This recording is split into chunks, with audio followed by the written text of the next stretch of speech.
Parlement camerounais ne se réunit pas en congrès à la légère.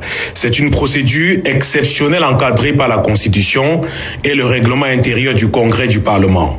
Elle n'intervient en droit que dans 3 cas précis.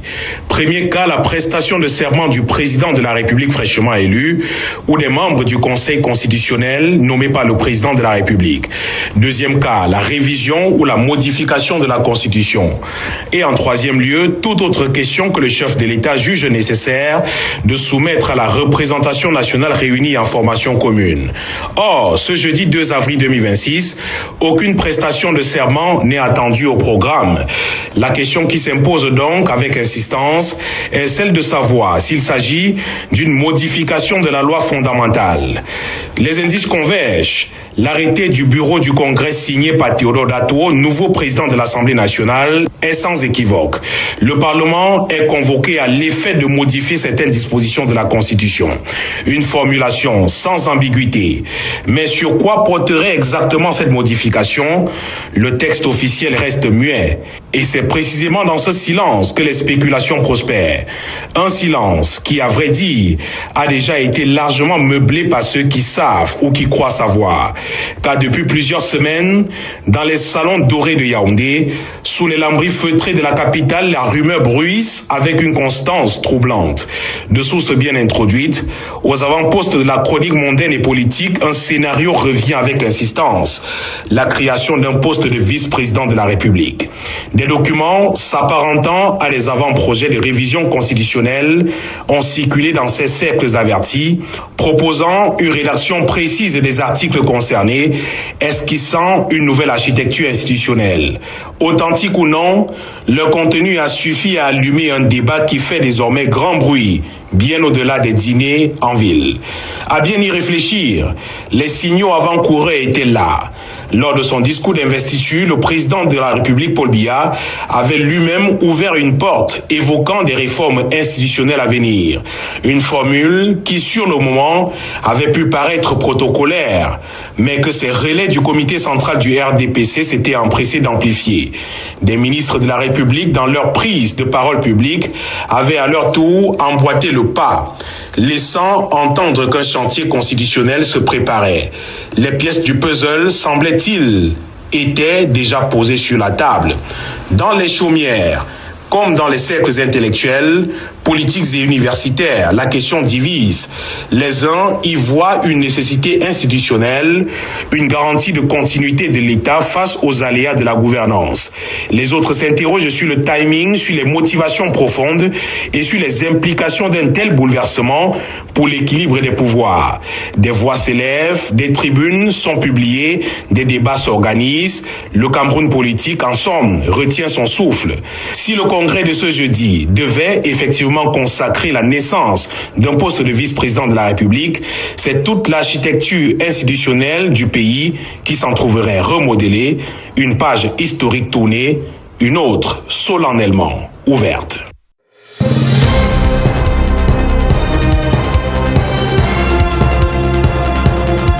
Le quartier Ntokpasi 3, dans l'arrondissement de Douala 3e, est aujourd'hui plongé dans une insécurité alarmante. Ici, la peur n'est plus qu'une sensation passagère, elle est devenue un mode de vie. Le chef de quartier ne mâche pas ses mots. Quand on parle du désordre urbain, de l'insécurité urbaine, du grand banditisme urbain, mon quartier en est un des exemples.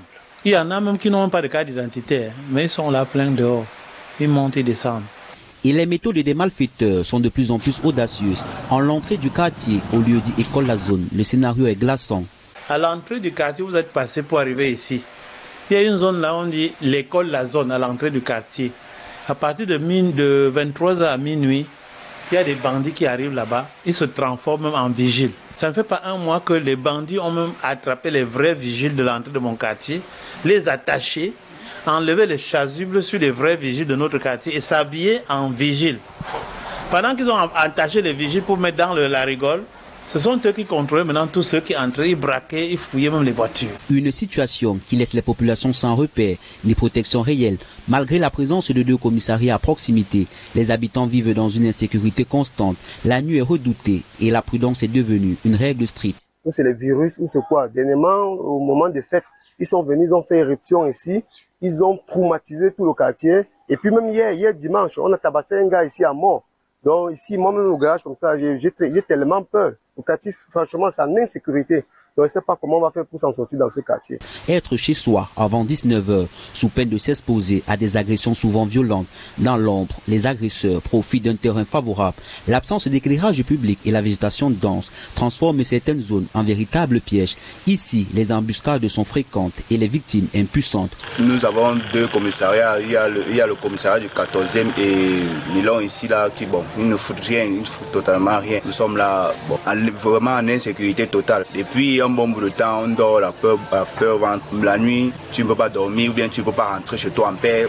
On te sort soit le couteau, soit je ne sais pas quoi. On ne passe pas un jour sans qu'on ne casse les boutiques, sans qu'on agresse. Même l'autorité locale n'est pas épargnée. Le chef de quartier lui-même en a fait les frais. Si vous regardez même ma porte là, les bandits sont venus casser ma porte le 29 mars pour me tuer ici. Ils se sont transformés, ils se sont mués en fous. Vous dites que c'est un fou. Comment un fou peut venir à minuit dire que je veux casser la porte là parce que je cherche à voir le chef. Je veux finir avec le chef qui... La maman étant sage, lui dit... Mais mon fils, tu casses la porte du chef, pourquoi? Il dit non, le chef, je ne le vois pas, j'ai besoin de le voir aujourd'hui, je veux finir avec lui aujourd'hui. Face à cette spirale de violence, les alertes se multiplient. Des plaintes ont été déposées, des appels à l'aide lancés, mais les réponses se tardent. En attendant, les habitants tentent de s'organiser. Un comité de vigilance a vu le jour avec des moyens limités, mais une détermination intacte. En Dokpassi 3, l'attente devient pesante. Entre peur, résilience et espoir, les populations continuent de tenir, mais jusqu'à quand?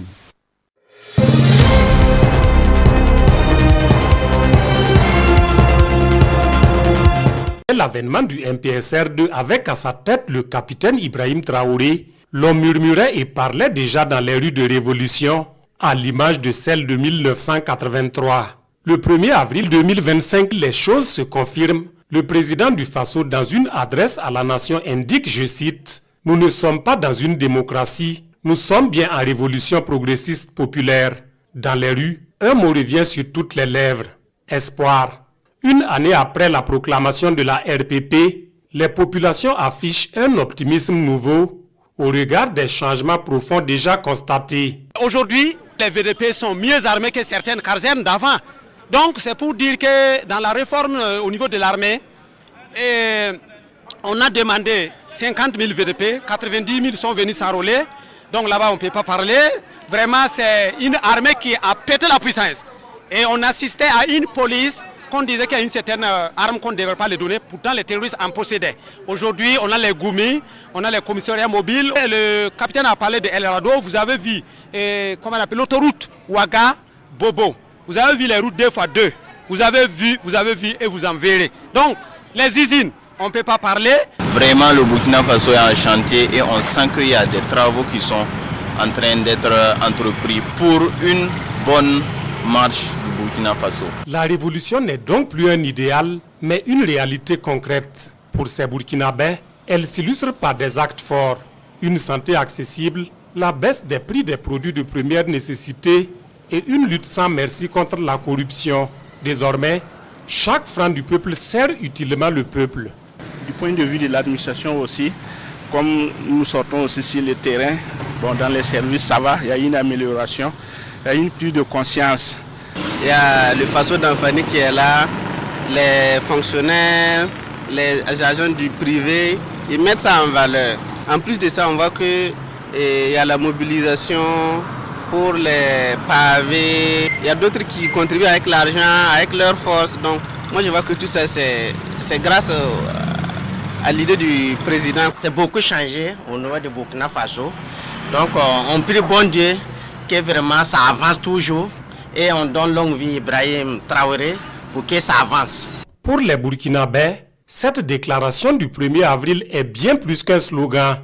Elle est devenue le socle d'une nouvelle conscience nationale, l'acte fondateur de la révolution progressiste populaire, désormais gravé dans le cœur et le quotidien du peuple. Chaque 2 semaines, nous-mêmes on mobilise pour aller travailler au Faso, mais bon. Non, on travaille là-bas, on ne paye pas, il n'y a rien. Mais c'est parce que c'est la révolution, c'est la RPP. On a compris que pour bien de ton pays, c'est toi-même d'abord qui dois voir comment pour faire du bon pour tes petits-enfants. Donc il faut faire ça aujourd'hui. Les industries de transformation de tomates, qui sont mis en deux côtés, Wayuya et Bobo. Ça, c'est un acquis qui peut aider la population en termes d'emploi. On peut remarquer, voilà, les routes sont en train en tout cas d'amélioration de gauche à droite. La dernière fois j'étais de passage, j'ai vu un monsieur à travers de sa vitrine de son véhicule, il a descendu la pare-brise, il a jeté des ordures. Et un jeune l'a poursuivi pour dire, monsieur, retournez, vous allez ramasser vos ordures, sinon, en tout cas, la population va se dresser contre vous. Effectivement, le monsieur a immobilisé son véhicule. Il est revenu, il a ramassé ce qu'il a jeté. C'est-à-dire l'éveil de conscience. Et la révolution n'a pas visé, en tout cas, un public cible. C'est toute la population, toutes les couches. Que l'on soit de la veille citoyenne ou citoyen lambda, l'heure n'est plus à démontrer l'importance de la révolution progressiste populaire. L'urgence, sinon le principal défi, est désormais d'œuvrer à la protéger et surtout la conduire à bon port pour une souveraineté véritable sur la terre des hommes intègres.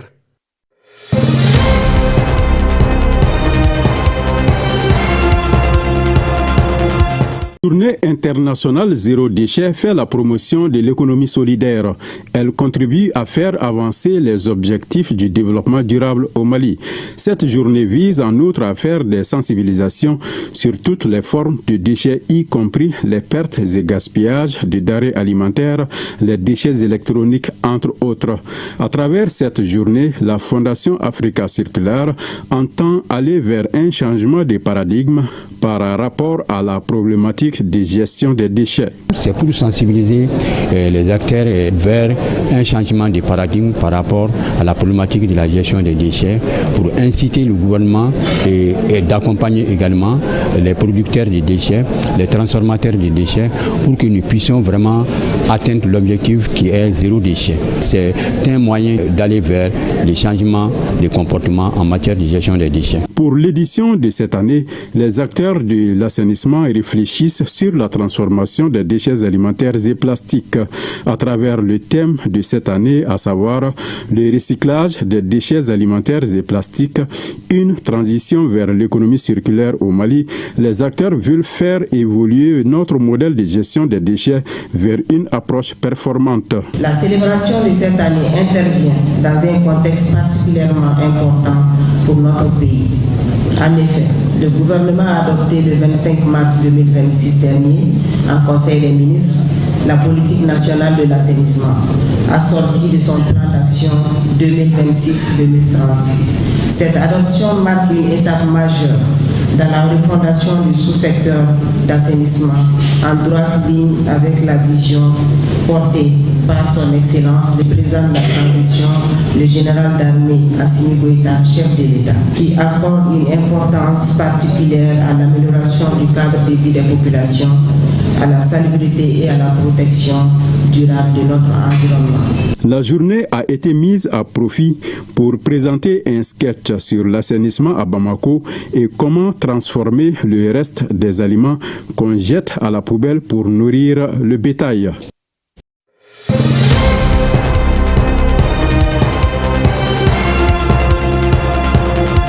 Le bureau de l'Ordre des avocats est venu présenter officiellement sa feuille de route au chef de l'État, avec en première ligne ses priorités pour la modernisation de la profession, l'amélioration des conditions d'exercice des avocats, mais aussi le renforcement de l'accès à la justice pour tous les citoyens.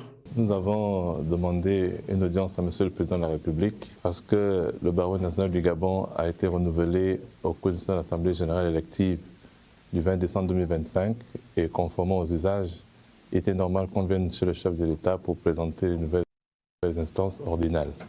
C'est également l'occasion que nous avons pour échanger avec le Président sur quelques préoccupations de l'ordre et ce qui concerne notamment le barreau. Les discussions du palais présidentiel ont également porté sur la nécessité d'une collaboration étroite entre les pouvoirs publics et les acteurs du monde judiciaire dans l'optique d'assurer une justice plus efficace, plus équitable et mieux adaptée aux attentes des justiciables. La première d'entre elles, c'est l'adoption de notre loi sur la profession d'avocat. Cette loi a l'avantage de ce qu'elle a à son sein À l'intérieur, il est prévu la création de l'école des avocats. Et c'est une école qui nous tient à cœur. Et c'est également un projet que le président soutient fortement parce qu'il s'agit de permettre de donner la chance à tous les Gabonais de devenir avocats dans les critères de recrutement qui seront équitables pour tous.